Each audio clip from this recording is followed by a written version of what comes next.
శ్రీ గురుభ్యో నమ. వ్యాస విరచిత శ్రీమన్ మహాభారతంలో ఆది పర్వంలో మనం 206వ అధ్యాయం చెప్పుకుంటున్నాం. ఇందులో భీమార్జునుల యొక్క శౌర్య పరాక్రమాలతో రాజులందరినీ జయించి స్వయంవర మండపం నుంచి ద్రౌపదిని ఇంటికి తీసుకురావటం అనేటువంటిది మనం గత పాఠంలో మనం చెప్పుకున్నాం 205వ అధ్యాయంలో. నేడు ఇంటికి తీసుకువచ్చినటువంటి ఆ ద్రౌపదిని తల్లికి చూపించడానికి భీమార్జునుడు అలాగే మిగిలిన సోదరులు అందరూ కూడా రాగానే కుంతీదేవి రోజుగా భిక్ష తీసుకొచ్చారేమో అని చెప్పి, సరే నాయన అందరూ పంచుకోండి తెచ్చిన భిక్షని అని చెప్పడం. ఆ తర్వాత భిక్ష ఇక్కడ ద్రౌపదీ రూపంలో వచ్చింది అనేటువంటి విషయం తెలుసుకుని కుంతీదేవి ఆశ్చర్యపడి అసత్య దోషం అనేటువంటి తనకి రాకుండా ఉండాలంటే ఏం చేయాలనేది ధర్మరాజుని అడుగుతుంది. ఆ ధర్మరాజు వ్యాసుల వారి యొక్క వచనాన్ని స్మరించి ద్రౌపదిని 5గురు స్వీకరించడం జరుగుతున్నది. అది ఈ అధ్యాయంలో వ్యాసులు వారు ప్రస్తావిస్తున్నారు.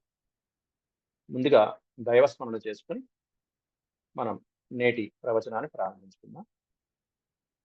ఓం శుక్లాంబరధరం విష్ణుం శశివర్ణం చతుర్భుజం ప్రసన్నవదనం ధ్యాయేత్ సర్వవిఘ్నోపశాంతయే. వ్యాసం వసిష్ఠనప్తారం శక్తేః పౌత్రమకల్మషం పరాశరాత్మజం వందే సుఖతాతం తపోనిధిం. వ్యాసాయ విష్ణురూపాయ వ్యాసరూపాయ విష్ణవే నమో వై బ్రహ్మనిధయే వాసిష్ఠాయ నమో నమః. నారాయణం నమస్కృత్య నరం చైవ నరోత్తమం దేవీం సరస్వతీం వ్యాసం తతో జయముదీరయేత్. శ్రీ వైశంపాయన ఉవాచ గత్వా తు తాం భార్గవ కర్మశాలాం పార్థౌ పృథాం ప్రాప్య మహానుభావౌ తాం యాజ్ఞసేనీం పరమం ప్రతీతౌ భిక్షేత్యథా వేదయతాం నరాగ్ర్యౌ. 4 పాదాలు ఉన్నాయి మొదటి శ్లోకంలో. ప్రతి శ్లోకానికి కూడా 4 పాదాలు. అయితే అనుష్ఠుప్ ఛందస్సులో అయితే గనక 8 అక్షరాలు ఉంటాయి ఒక్కో పాదానికి. మిగిలినటువంటి ఛందస్సులో అది ఛందస్సుని బట్టి 10 అక్షరాలు, 11 అక్షరాలు, 12 అక్షరాలు అలా ఉంటుంది. ఇవి పెద్ద శ్లోకాలు. గత్వాతు తాం భార్గవ కర్మశాల. శాల అంటే గృహం.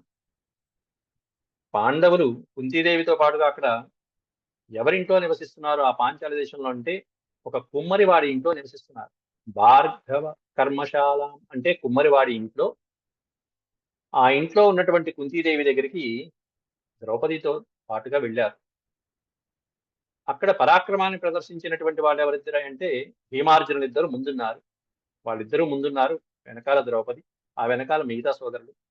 పార్థౌ పృథాం ప్రాప్య మహానుభావౌ. పార్థౌ అనే పదం ఇక్కడ ద్వివచనాన్ని సూచిస్తుంది. అంటే భీమార్జునులిద్దరు అని ఇద్దరు చెప్పే, రామ రామౌ ఉన్నట్టుగా పార్థ పార్థౌ ద్వివచనం ఇద్దరు. వాళ్ళిద్దరు కూడా తల్లి అయినటువంటి పృథాం అంటే కుంతీదేవిని ప్రాప్య సమీపించి మహానుభావులిద్దరు కూడా తాం యాజ్ఞసేని పరమ ప్రతీతౌ. పాంచాల రాకుమార్తె అయినటువంటి యజ్ఞసేన మహారాజు కుమార్తె అయినటువంటి కూతురు అయినటువంటి ఆవిడ్ని ద్రౌపదిని యాజ్ఞసేని అని పిలుస్తాం. తాం యాజ్ఞసేని, ఆ తీసుకొచ్చినటువంటి స్వయంవరంలో సంపాదించి చక్కగా గెలిచి లక్ష్యాన్ని ఛేదించి గెలిచి తీసుకొచ్చినటువంటి ఆ ద్రౌపది దేవిని భిక్షేత్యథా వేదయతాం నరాగ్ర్యౌ. ఆ నృపుంగవులిద్దరు కూడా అంటే భీమార్జునులు ఇద్దరు కూడా అమ్మా భిక్షను తీసుకొచ్చామమ్మా, నేటి భిక్షను తీసుకొచ్చాం అని చెప్పడం జరిగింది. ఆవిడ ఆ ఇంట్లో నుంచే వచ్చినటువంటి వాళ్ళు ఎవరొచ్చారు, ఏం తెచ్చారు అనేటువంటివి చూడకుండా ఆవిడ ఎప్పటిలాగా భిక్షనే తీసుకొచ్చారు కదా, సరే నాయన పంచుకోండి అందరూ పంచుకోండి అని చెప్పడం జరుగుతున్నది. కుటీగతా సా త్వనవేక్ష్య పుత్రౌ సాతు ప్లస్ అనవేక్ష అని. అవేక్ష అంటే చూడటం, అనవేక్ష అంటే చూడకుండా అని. పుత్రులిద్దరినీ కూడా చూడకుండా వాళ్ళు చెప్పినటువంటి ఆ భిక్షని తీసుకొచ్చామనే ఒక్క మాటని ఆధారంగా ప్రోవాచ భుంక్తేతి సమేత్య సర్వే సర్వే సమేత్య భుంక్షేతి ఇది ప్రోవాచ. అందరూ కలిసి పంచుకుని తినండి నాయన అని చెప్పి చెప్పింది ఆ కుంతీదేవి. అందరూ సమానంగా ఎప్పుడు ఎలా తింటారు ఆ విధంగా భుజించండి తెచ్చినటువంటి భిక్షని అని చెప్పి చెప్పింది తల్లి. ఆ తర్వాత చూసింది వాళ్ళు ద్రౌపదితో వచ్చారు, పాంచాల రాకుమార్తెతో వచ్చారనేటువంటి విషయం చూసింది. పశ్చాత్య కుంతీ ప్రసమీక్ష్య కృష్ణాం కష్టం మయా భాషితం ఇత్యువాచ. పశ్చాత్య కుంతి ప్రసమీక్ష్య కృష్ణ. కృష్ణ అనే దీర్ఘం వచ్చింది అంటే స్త్రీలింగం. అంటే ద్రౌపదీ దేవికి కృష్ణ అనే పేరుంది. కృష్ణాం ప్రసమీక్ష్య కుంతి, ద్రౌపదీదేవి వచ్చిందనేటువంటి విషయాన్ని చూసి గమనించి కుంతీదేవి ఆ తర్వాత కష్టం మయా భాషితమిత్యువాచ. అయ్యో ఎంత తప్పు మాట్లాడాను, తొందరలో మాట్లాడేశానే. మయా భాషితం కష్టం భో ఇది ఉవాచ. ఎంత తప్పు మాట్లాడాను, ఇది ఎట్లా మరి? ఎందుకంటే కుంతీదేవి ఎప్పుడు అసత్యం అనేటువంటిది ఆవిడ నోటి వెంట రాలా ఇంతవరకు కూడా. దాంతో కంగారు పడిపోయి సా అధర్మభీత, ఇక్కడ ప్రశ్లేష ఉంది, అకార ప్రశ్లేష. అక్కడ విడతీస్తే కనుక మనం ఆ అనే అక్షరం పెట్టుకోవాలి. అధర్మ భీత అంటే అధర్మానికి భయపడినటువంటి సా ఆ కుంతీదేవి. సాధర్మ భీత పరిచింతయంతి తాం యాజ్ఞసేనీం పరమ ప్రతీతాం పాణౌ గృహీత్వోపజగామ కుంతి యుధిష్ఠిరం వాక్యమువాచ చేదం. ఆ యజ్ఞసేని చేయి పట్టుకుని పరిగెత్తుకుని అక్కడే ధర్మరాజు ఎక్కడున్నాడో ఆయన దగ్గరికి వెళ్ళి అడగడం మొదలుపెట్టింది. నాయన అంటూ వచ్చినటువంటి ఆపద గురించి చెప్పడం మొదలుపెట్టింది. ధర్మ సంకటం వచ్చింది కాబట్టి ధర్మరాజు దగ్గరికి వెళ్ళింది ముందు. సా అధర్మ భీత పరిచింతయంతి. ఇప్పుడు నేను పలికింది అధర్మం కదా, ధర్మమా అధర్మమా, కానీ పలికింది నా నోటి వెంట ఎప్పుడు సత్యమే వస్తుంది కాబట్టి ఇది సత్యమేనేమో. కాబట్టి ధర్మహాని జరగకుండా, ధర్మానికి లోటు రాకుండా ఎలా తీర్పు చెప్పాలి? ఆ తీర్పు చెప్పే వారెవరున్నారు? ధర్మనందనుడైనటువంటి ధర్మరాజు అక్కడే ఉన్నాడు. దాంతో ఆ కుంతీదేవి యాజ్ఞసేనిని తీసుకుని, ద్రౌపదిని తీసుకుని తాం యాజ్ఞసేనీం పరమ ప్రతీతాం, పరమ కీర్తివంతురాలైనటువంటి యాజ్ఞసేనిని తీసుకుని పాణౌ గృహీత్వా, ఆవిడ యొక్క చేయి పట్టుకుని, పాణి అంటే చెయ్యి, గృహీత్వోపజగామ కుంతి, కుంతి ఉపజగామ. జగామ అంటే వెళ్ళటం. ఎక్కడికి వెళ్ళింది? యుధిష్ఠిరం వాక్యమువాచ చేదం. యుధిష్ఠిరుడి దగ్గరికి ఆవిడ చేయి పట్టుకుని వెళ్ళి ధర్మరాజు దగ్గరికి వెళ్ళి ఈ విధంగా అడుగుతుంది. ఏమని? కుంచువాచ, కుంతిదేవి అంటుంది, ఇయం తు కన్యా ద్రుపదస్య రాజ్ఞస్తవానుజాభ్యాం మయి సన్నిసృష్టా. ఇయం తు కన్యా, ఈ కన్య ద్రుపదుని యొక్క కుమార్తె, ద్రుపద మహారాజు యొక్క కుమార్తె. తవానుజాభ్యాం, అనుజాభ్యాం అనేది ద్వివచనం వాడారు ఇక్కడ. నీ సోదరులిద్దరు భీమార్జునులు ఇద్దరు కూడా తీసుకొచ్చారయ్యా, భిక్షణ తీసుకొచ్చామని నా ముందు చెప్పారు. మయి సన్నిసృష్ట, నా దగ్గరికి వచ్చి ఆ సోదరులిద్దరు భీమార్జునులిద్దరు యథోచితం పుత్రమయాపి చోక్తం సమేత్య భుంక్తేతి నృప ప్రమాదాత్. ఓ మహారాజా, ఓ నృప, ఓ ధర్మరాజా, ఎప్పుడైతే భిక్షణ తెచ్చామమ్మా అని వాళ్ళిద్దరు చెప్పారు, యథోచితం పుత్రమయాపి చోక్తం. యథోచితం అంటే ఎప్పట్లాగాని, రోజు నేను ఎలా చెప్తానో అలాగే నా చేత పలకబడింది నాయన. ఏమని? సమేత్య భుంక్తేతి ఇది ప్రమాదాత్, అనుకోకుండా పొరపాటున నా నోటి వెంట కలిసి భుజించండి నాయన, కలిసి అనుభవించండి నాయన, ఆ తెచ్చిన భిక్షని పదార్థాన్ని కలిసి అనుభవించండి అని పలకటం జరిగింది.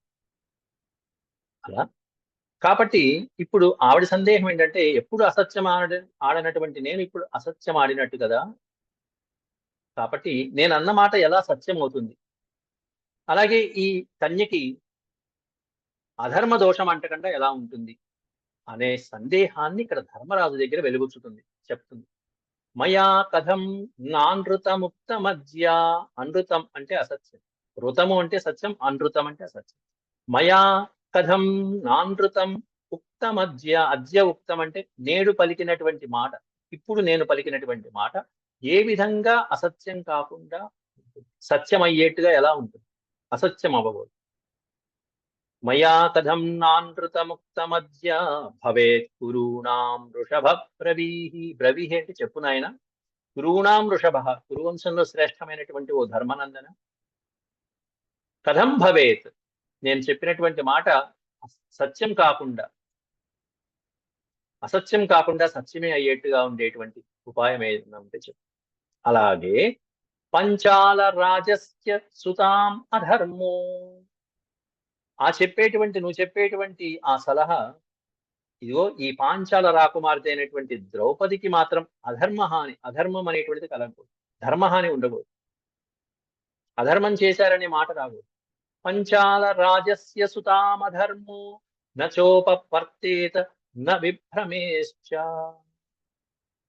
అట్లాంటి సలహా ఏదన్నా ఉంటే చెప్పు అని ధర్మనందనుడైన ధర్మరాజుని తల్లి అయిన కుంతీదేవి అడిగింది. అప్పుడు వైశంపాయనుడు ధర్మరాజు అన్నటువంటి మాట చెప్తున్నారు. ధర్మరాజు ఏం చేశాడో ఆలోచించుకున్నాడు. గెలుచుకున్నది ఎవరు? అర్జునుడు కదా గెలుచుకుంది. కాబట్టి అర్జునుడికే ముందుగా అతని సలహా తీసుకోవాలని చెప్పి అర్జునుడిని పిలిచాడు ధర్మరాజు. సయేవ ముక్తో మతిమాన్ రువీరో మాత్రా ముహూర్తం తు విచించ రాజ. ముహూర్తం విచించ రాజ. రాజైన ధర్మరాజు అక్కడ ఒక్క క్షణకాలం పాటు విచించ, బాగా ఆలోచించుకుని తల్లి చెప్పినటువంటి మాటలన్నీ విని ఆలోచించుకున్నాడు. కుంతీం సమాశ్వాస్య గురు ప్రవీరో ధనంజయం వాక్యమిదం బభాషే. తల్లి అయినటువంటి కుంతీదేవిని కాస్త శాంతింపజేసి సమాశ్వాస్య అంటే ఊరడిల చేసి, మనం కంగారు పడకమ్మా అని అక్కడ ఉన్నటువంటి ధనంజయుడిని పిలిచాడు. ధనంజయం వాక్యమిదం బభాషే. అర్జునుని పిలిచి ఈ విధంగా చెప్తున్నాడు. ఏమని? నాయన, స్వయంవరంలో నువ్వు గెలుచుకున్నావు ఒక ఈమెను, కాబట్టి నీవే వివాహం చేసుకో అని ధర్మరాజు ముందుగా చెప్పడం జరిగింది. త్వయాజితా ఫాల్గుణ యాజ్ఞసేని. ఓ ఫల్గుణ, ఫల్గుణ ఈ నక్షత్రంలో పుట్టినటువంటి కాబట్టి యాజ్ఞసేనిని త్వయాజిత, నువ్వు గెలుచుకున్నావు, నీ చేత గెలవబడింది ఈమె, కాబట్టి త్వయైవ శోభిష్యతి రాజపుత్రి. ఈమె నీ వల్లనే, నీ చేతే శోభించబడుతుంది, కాబట్టి ఈమెను నీవే వివాహం చేసుకో. ఇప్పుడే అగ్ని సాక్షిగా ఇక్కడ వివాహం చేసుకుని ఆయన పెద్దలందరూ ఉన్నారు. ప్రజ్వాల్యతాం అగ్నిరమిత్ర సాహ గృహాణ పాణిం విధివత్వమస్యాహ. అస్యాహ పాణిం, అస్యాహ అనే పదానికి అర్థం ఈమె యొక్క పాణిం చేతిని, కరమును, పాణిని, పాణిగ్రహణం అంటాం కదా. కాబట్టి విధివత్, విధివత్ అనే పదానికి అర్థం శాస్త్రబద్ధంగా, శాస్త్రాలలో చెప్పినట్టుగా అగ్నిని స్మరించి అగ్నిని జ్వలింపజేసి అగ్ని సాక్షిగా నువ్వు ఇక్కడ ఈమెను వివాహం చేసుకో, ఎందుకంటే నీవే గెలుచుకున్నావు కాబట్టి. లక్ష్యాన్ని ఛేదించి స్వయంవరంలో ఈమెను నువ్వే గెలుచుకున్నావు అనగానే వెంటనే ఎవరైనా ఏమంటారు? అవును నిజమే కదా, నేనే గెలుచుకున్నా కదా అని చెప్పి వివాహం చేసుకుంటారు. కానీ అర్జునుడు అన్నటువంటి మాట నిజంగా చూడండి, పెద్దవాళ్ళకి ఎట్లాంటి గౌరవం, ఆనాటి సాంప్రదాయం ఎట్లా ఉండేవి అనేటువంటిది మనకు తెలుస్తుంది. లేదన్నయ్య, శాస్త్రబద్ధంగా ముందు ఇంట్లో పెద్దవాళ్ళు వివాహం చేసుకోవాలి, ముందు నువ్వు చేసుకోవాలి, తర్వాత భీమసేనుడు, ఆ తర్వాత కదా నేను వివాహం చేసుకోవాలి, కాబట్టి నీవు చేసుకోకుండా నేను చేసుకోను అంటున్నాడు ఇక్కడ అర్జునుడు. అర్జున ఉవాచ మాం నరేంద్ర త్వమధర్మ భాజం కథా నధర్మోయం ధర్మో అయం అశిష్ట దృష్ట. అన్నయ్య, నువ్వు చెప్పినట్టు నేను ఇట్లా నడుచుకుంటే కనుక నాకు అధర్మ దోషం అనేటువంటిది వస్తుంది. అది అధర్మ దోషం, అధర్మ భాజం. ఎందుకంటే భవాన్నివేశ్య ప్రథమం తతోయం భీమో మహాబాహురచించ కర్మ. నువ్వు పెద్దవాడివి కాబట్టి ప్రథముడైనటువంటి వాడు ఎప్పుడు కూడా ఇంట్లో పెద్దవాడి పెళ్లి చేసుకోవాలి. ఆ పెళ్లి అయిన తర్వాతే రెండో వాడు వివాహం చేసుకోవాలి. భవాన్నివేశ్య, ఇంట్లో నువ్వు ప్రథముడిగా నువ్వు ఉన్నప్పుడు ఆ తర్వాత నీ వివాహం అయిన తర్వాత తతో అయం భీమసేన, నీ తర్వాత నాకంటే పైన ఉన్నటువంటి భీమసేనుడు, మహాబాహు పరాక్రమవంతుడైనటువంటి ఈ భీమసేనుడు కూడా వివాహం చేసుకోవాలి. ఆ తర్వాత నేను చేసుకోవాలి. ఆ తర్వాత అహం ఆ తర్వాత నేను చేసుకున్నాక ఆ తర్వాత నా తమ్ముళ్ళు అయినటువంటి తతో నకులో అనంతరమేవ అనంతరం మే పశ్చాదయం సహదేవ సరస్వీ. కుశలుడైనటువంటి వాడు నేర్పరైనటువంటి సహదేవుడు నకులుడి తర్వాత వివాహం చేసుకోవాలి. ఇది వరుస క్రమం. ముందు నువ్వు, తర్వాత భీమసేనుడు, తర్వాత నేను, తర్వాత నకులుడు, తర్వాత సహదేవుడు. ఇది కదా రావాల్సింది. ఇలా వివాహం చేసుకుంటూ ఉండాలి. ఇది ధర్మబద్ధం. వృకోదరోహం చ యమౌ చ రాజన్ ఇయం చ కన్యా భవతో నియోజ్యా. కాబట్టి వృకోదరో అహం చ యమౌ చ రాజన్ నియం చ కన్యా భవతో నియోజ్యా. వృకోదరుడైనటువంటి భీమసేనుడు గాని నేను గాని యమౌ అంటే ఆ మనకి ఒకేసారి పుట్టినటువంటి కమల పిల్లలు ఎవరైతే ఉంటారో వాళ్ళని యములు అంటారు. కమల పిల్లల్లాగా పుట్టినటువంటి అశ్విని దేవతలతో పుట్టినటువంటి నకుల సహదేవులు గాని, హే రాజన్, ఓ మహారాజా, ధర్మరాజా, ఇయం చ కన్యా, అంతేకాకుండా మేం నలుగురమే కాకుండా ఇదిగో ఇప్పుడు కొత్తగా మన ఇంటికి వచ్చినటువంటి ఈ కన్య కూడా, ద్రౌపదీదేవి కూడా, భవతో నియోజ్య, నీ అడుగు జాడల్లో నీ చెప్పు చేతల్లో నువ్వు చెప్పినట్టు నడుచుకుంటుంది. నియోజ్యా అంటే నీవు మమ్మల్ని నియోగించు, ఎలా చేయమంటే అలా చేస్తా. ధర్మబద్ధమైనటువంటి ప్రవర్తన కలిగిన వాడిని ధర్మరాజు, నువ్వు ఎలా చెప్తే అలా, మేమందరం అలా నడుచుకుంటాం. ఏవం గతే కరణీయమత్ర యత్కరణీయం, ఏదైతే చెయ్యదగినది ఏదైతే ఉంటుందో ఈ విషయంలో అది నువ్వు చెప్తే మేం చేస్తాం. ధర్మ్యం యశస్యం కురు తద్విచించ్య అంటే బాగా ఆలోచించి ఏదైతే ధర్మమో, ఏదైతే మనకి యశస్కరమో, ధర్మమైనది, కీర్తివంతమైనటువంటిది అది నువ్వు చెప్పు, మేమందరం తప్పకుండా దాన్ని పాటిస్తాం. పాంచాల రాజస్య హితం చ యత్ ప్రసాధి సర్వే స్మ వశే స్థితాస్తే. సర్వే మేమందరం కూడా స్మ వశే స్థితాస్తే, తే వశే అనే పదానికి అర్థం నీ వశంలో ఉన్నాం మేమందరం. నువ్వు చెప్పినట్టు నడుచుకోవటానికి మేమందరం సిద్ధంగా ఉన్నాం అన్నయ్య. కాబట్టి మనకి ధర్మాన్ని కలిగించేది, పాంచాల రాజుకి హితాన్ని కలిగించేది ఏదైతే ఉంటుందో అది నువ్వు చెప్పు.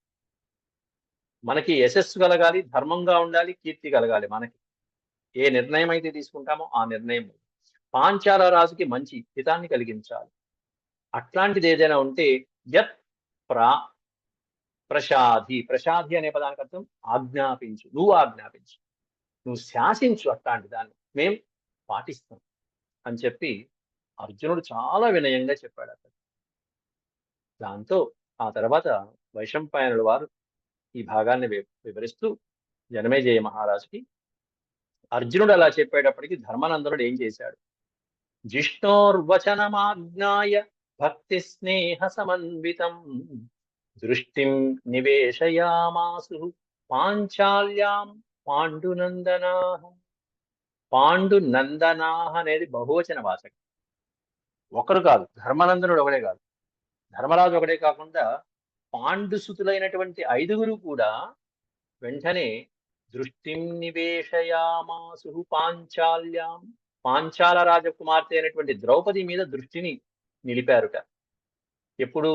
జిష్ణు అంటే అర్జునుడు ఎప్పుడైతే ఈ విధంగా పలికాడో భక్తి స్నేహ సమన్వితమైనటువంటి వచనాలు, భక్తితోను, సోదరుడైనటువంటి పెద్దవాడైనటువంటి ఆ భక్తితోను, స్నేహ సమన్వితం ప్రేమానురాగాల సమన్వితమైనటువంటి అటువంటి వచనాలు పలికిన తర్వాత అందరూ కూడా వాళ్ళ దృష్టిని ద్రౌపది మీద మరల్చడం జరిగింది. ఆమెను చూసేటప్పటికీ వాళ్ళల్లో మదనావేశం కలిగింది. దృష్ట్వా తే తత్ర పశ్యంతి సర్వే కృష్ణాం యశస్వినీం. యశస్విని అనే పదానికి అర్థం యశస్సు అంటే కీర్తి. యశస్వినీం కీర్తిని కలిగించేటువంటి స్త్రీ, కృష్ణాం యశస్వినీం కృష్ణాం కీర్తిమంతురాలైనటువంటి ఆ ద్రౌపది యందు సర్వే పశ్యంతి దృష్ట్వా తే తత్ర, అక్కడ ఉన్నటువంటి ద్రౌపది యందే అలా ఆమె యందే చూపుని నిలుపుతూ సంప్రేక్ష్యాన్యోన్యమాసీన హృదయైస్తాం అధారయన్, ఆవిడ యందే హృదయాన్ని సమర్పించి వీళ్ళు ఒక్కొక్కళ్ళు పరవశులైపోతున్నారు. ఐదుగురు పాండవులు కూడా. తేషాం తు ద్రౌపదీం దృష్ట్వా, ఆ ద్రౌపదిని చూసి, సర్వేషాం అమితౌజసాం, అమితమైనటువంటి తేజస్సులు పరాక్రమాలు కలిగినటువంటి వీరులైన వీళ్ళు ద్రౌపదిని చూస్తూ, సంప్రమధ్యేంద్రియ గ్రామం ప్రాదురాసీన్మనోభవ, ఇంద్రియాలని వశం తప్పిపోయాయా అన్నట్టుగా ప్రాదురాసీన్ మనోభవ, వాళ్ళ మనోభావాలని దాచుకోలేక అలా చూపులతో బయట పెడుతున్నారు. ఎందుకనంటే కామ్యహి రూపం పాంచాల్య విధాత్ర విహితం స్వయం, బ్రహ్మదేవుడే స్వయంగా పాంచాలిని అలా సృష్టించాడు. ఆమెను చూసినటువంటి ఎవరైనా సరే, ఎట్లాంటి వాళ్ళైనా సరే ఇష్టపడి తీరతారు. కామ్యహి రూపం అన్నారు. కామ్యహి రూపం అంటే ఈవిడ యొక్క సౌందర్యం చూసిన వారు ఎవరైనా సరే ఆమెను కామిస్తారు, ఇష్టపడతారు. అట్లా విధాత్ర విహితం స్వయం, బ్రహ్మదేవుడే స్వయంగా ఆమెను అలా తయారు చేశాడు, అలా తీర్చిదిద్దాడు. బభూవాధికమన్యాభ్యః సర్వభూత మనోహరం, సర్వభూతాలకి అంటే ప్రాణులన్నిటికీ కూడా మనోహరాన్ని కలిగించేటువంటి దివ్యమైనటువంటి రూపం ఆ పాంచాలి దేవి రూపం. స్త్రీలందరికంటే కూడా అత్యధికమైనటువంటి సౌందర్యం కలిగినటువంటి సౌందర్యం, లావణ్యం పాంచాలి దేవి.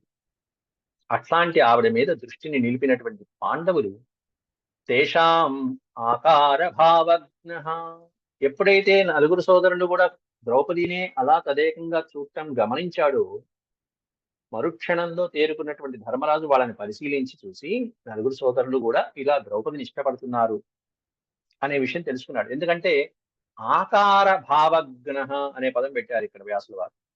పక్కన ఉన్నటువంటి వాళ్ళ ఆకారాలు, వాళ్ళ భావాలని తెలుసుకోగలిగినటువంటి వాడు అని అర్థం, దానికి అర్థం ఆ పదానికి. తేషాం అంటే వారి యొక్క, మిగిలిన నలుగురు సోదరుల యొక్క ఆకారాలు, వాళ్ళ భావనలు ఎలా ఉన్నాయని తెలుసుకోగలిగినటువంటి జ్ఞానం కలిగినటువంటి వాడైన కుంతీ పుత్రో యుధిష్ఠిర, పెద్దవాడైనటువంటి యుధిష్ఠిరుడు వెంటనే వ్యాస భగవానుని యొక్క వచనాలని స్మరించాడు. ద్వైపాయన వచ కృత్స్నం సస్మార మనుజర్షభ, సస్మార అంటే స్మరించెను.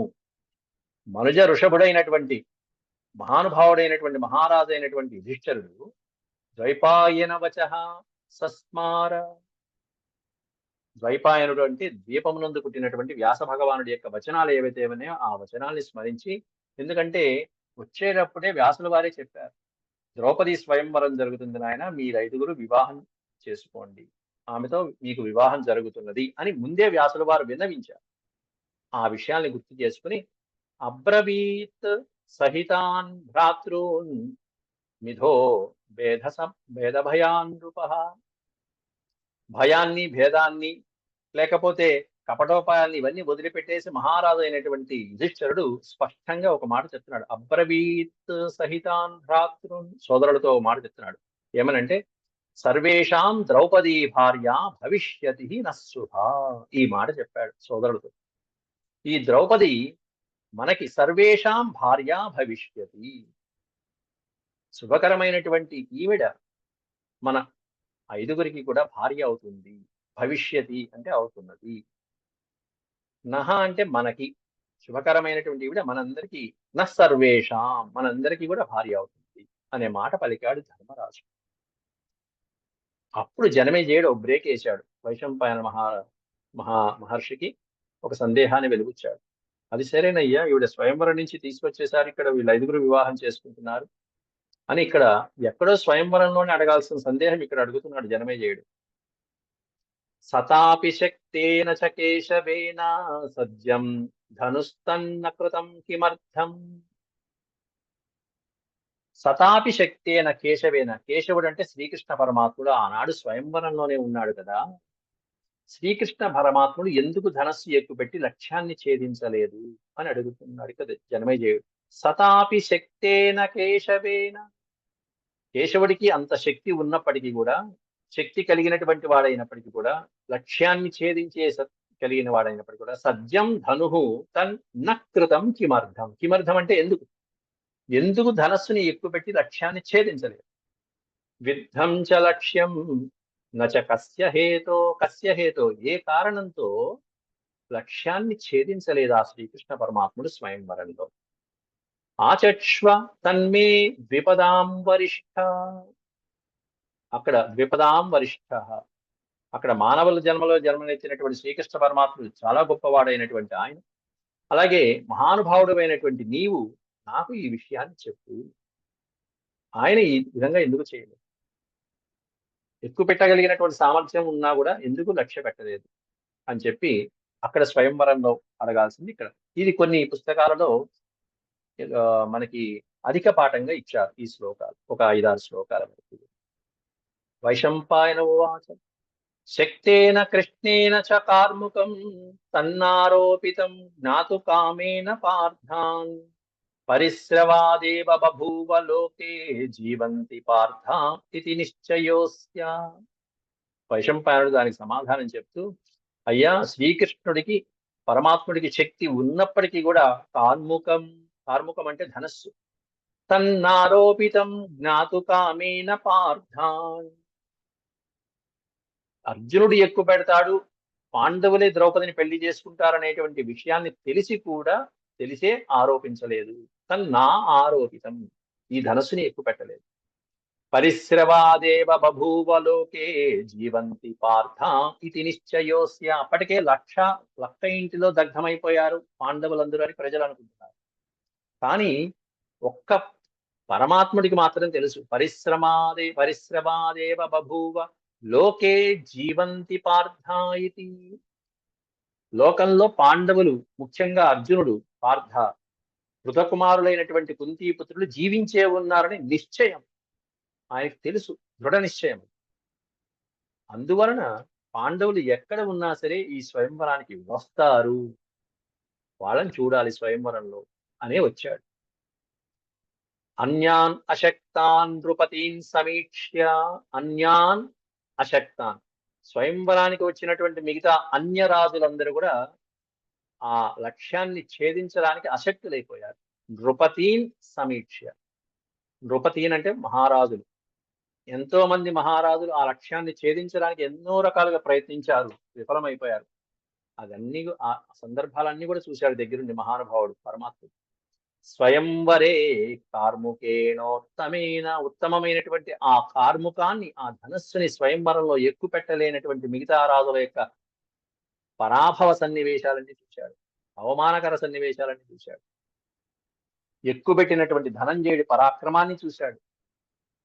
ధనంజయ తద్ధనురేక వీర సత్యం కరోతీత్యభివీక్ష్య కృష్ణ, శ్రీకృష్ణ పరమాత్ముడు ఈ ధనస్సుని ఎక్కువ పెట్టగలిగినటువంటి వాడు ఒకే ఒక్కడు, వాడే ధనంజయుడు అని ఎదురు చూస్తూ కూర్చున్నాడు అక్కడ ఆ సభలో. స్వయంవరం నిజంగానే మిగతా రాజులు ఎక్కువ పెట్టలేకపోతే బ్రాహ్మణుల నుండి మధ్యలో వచ్చాడు, ధనస్సు ఎక్కువ పెట్టాడు, ఇదిగో తీసుకొచ్చేశాడు. ఇది స్వయం వాసుదేవో విచించ, ఈ విధంగా ఆలోచించి, విచించ అంటే అందుకోసం అర్జునుడు ఎక్కడ ఉన్నా ఈ స్వయంవరానికి వస్తాడని వాసుదేవుడు ఆలోచించుకుని ఆ లక్ష్యాన్ని, ఆ ధనస్సుని పట్టుకోలేదయ్యా అని జనమేజయుడు చెప్తున్నాడు. పార్థాన్ వివిత్సన్ వివిధైరుపాయైః న తద్ధనుస్సజ్జమియేపకర్తుం బభూవురస్యేష్ఠతమా హి పార్థాః. తప్పకుండా ఈ ధనస్సుని ఎక్కువ పెట్టగలిగినటువంటి వాడు అర్జునుడే అనేటువంటిది దృఢ నిశ్చయంతో శ్రీకృష్ణ పరమాత్ముడు ఆ ధనస్సు జోలు కూడా వెళ్ళలేదయ్యా అని చెప్పి దాని సందేహాన్ని నివృత్తి చేస్తున్నాడు ఇక్కడ జనమేజయ మహారాజు. ఆ తర్వాత ఎప్పుడైతే ధర్మరాజు, మళ్ళీ ఇక్కడ ధర్మరాజు వచనాల దగ్గర, అంటే ఈ 5 శ్లోకాలు కూడా కొంచెం అధిక పాఠం కిందకు వస్తాయి. తర్వాత మళ్ళీ అంతకుముందు చెప్పుకున్నది ఏంటి, ద్రౌపదిని మనం అందరం వివాహం చేసుకుంటామని ఏదైతే ధర్మరాజు పలికాడో ఆ ధర్మరాజు యొక్క వచనాలు విన్నారు మిగతా సోదరులు, పరమానంద భరితులైపోయారు. భ్రాతుర్వచస్తత్ప్రసమీక్ష్య సర్వే జ్యేష్ఠస్య పాండోస్తనయాస్తదాని, జ్యేష్ఠస్య పాండోహ జ్యేష్ఠస్య, పాండుకుమారుల్లో పెద్దవాడైనటువంటి ధర్మరాజు యొక్క వచనాలని సమీక్ష చూసి సర్వే పాండుపుత్రులందరూ కూడా వెంటనే పరమానంద భరితులైపోయారు. తమేవార్ధం జాయమాన మనోభిః, తమేవార్ధం జాయమాన మనోభిః సర్వే చ తే తస్థురదీన సత్వాః. వాళ్ళ యొక్క మనసులు కాస్త ద్రౌపది మీద మరలించి ఈమెను వివాహం చేసుకోబోతున్నాం కదా అని చెప్పి పరమానంద భరితులైపోతున్నారట సోదరులందరూ కూడా. వృష్టి ప్రవీరస్తు కురు ప్రవీరాన్ ఆశంసమానః సహరౌహిణీయ జగామతాం భార్గవ కర్మశాలాం యత్రాసతే తే పురుష ప్రవీరా. ఇక్కడ అలా ద్రౌపదిని వివాహం చేసుకోబోతున్నటువంటి సోదరుల దగ్గరికి, కుంతీదేవి దగ్గరికి శ్రీకృష్ణ పరమాత్ముడు ఆ స్వయంవరం నుంచి ద్వారకకి వెళ్తూ వెళ్తూ ఒక్కసారి చూసి వెళ్దాం వెళ్ళని అని చెప్పి ఇక్కడికి రావడం జరిగింది. శ్రీకృష్ణ పరమాత్ముడు బలరాముడితో పాటుగా వచ్చి ఇక్కడ వీళ్ళతో ఎలా మాట్లాడాడు, ఏం మాట్లాడాడు అనేటువంటివన్నీ రేపటి పాఠంలో మళ్ళీ మనం చూద్దాం. ఇక్కడ ఒక 10 శ్లోకాలు ఉన్నాయి కాబట్టి సమయం సరిపోదు. రేపటికి మనం ఇవి పూర్తి చేసుకుందాం. అంతవరకు సెలవు. ఓం శాంతి శాంతి శాంతి. యదక్షరపదభ్రష్టం మాత్రాహీనం చ యద్భవేత్ తత్సర్వం క్షమ్యతాం దేవనారాయణ నమోస్తే. సర్వం శ్రీకృష్ణార్పణమస్తు. ఓం నమో భగవతే వాసుదేవాయ.